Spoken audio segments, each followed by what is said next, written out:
je vais vous apprendre à transformer 200 g de fromage en 1 kg. Pour commencer notre recette, nous allons ajouter ici 1 litre de lait et 200 g d'amidon moyen. Mélangeons jusqu'à l'amidon se dissolve dans le lait. Ok les amis, maintenant que c'est mixé, nous allons le mettre dans la casserole. Rappelez-vous juste que le fond est éteint, d'accord? Vous devez vous demander pourquoi j'ai ajouté le lait tout de suite dans le mixeur avec l'amidon.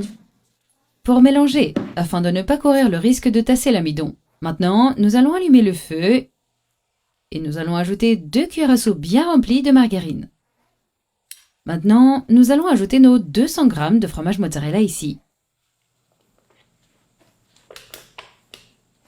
« 100 g de mozzarella. Vous allez voir combien de fromage cela va donner. Maintenant, nous allons bien mélanger le fromage, le faire fondre et le beurre aussi. Vous pouvez bien mélanger, sans vous arrêter, ok? Les amis, maintenant que le lait a séché et que le fromage a fondu, et le beurre aussi, nous allons bien mélanger pour que le fromage soit lisse, comme vous allez le constater. Et qu'il ne soit pas cru. Vous allez bien remuer jusqu'à ce qu'il se détache de la casserole.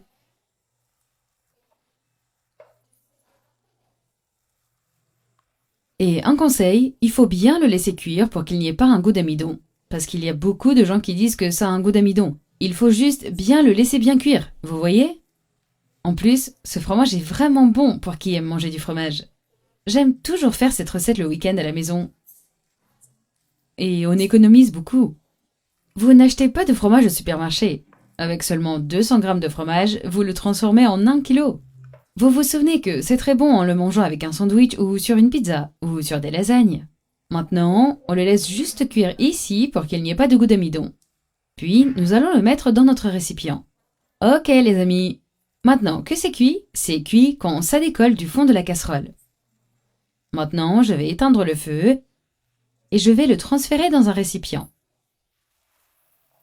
Puis, nous allons le peser pour voir quelle quantité cela a vraiment donné. Je vais l'ajuster ici pour le rendre plus joli. Et maintenant, nous allons peser. Regardez les amis, beaucoup plus que 1 kg avec seulement 200 g de fromage et 200 g de fécule de maïs. Maintenant, nous allons le mettre dans notre réfrigérateur et le laisser toute la nuit. Très bien les amis, le nouveau fromage est prêt. Nous allons maintenant le sortir du récipient pour que vous puissiez voir comment la texture est devenue. Sans oublier que ce fromage est très savoureux, n'est-ce pas? Il est très bon. Et il est très ferme. Vous pouvez voir qu'il est très ferme.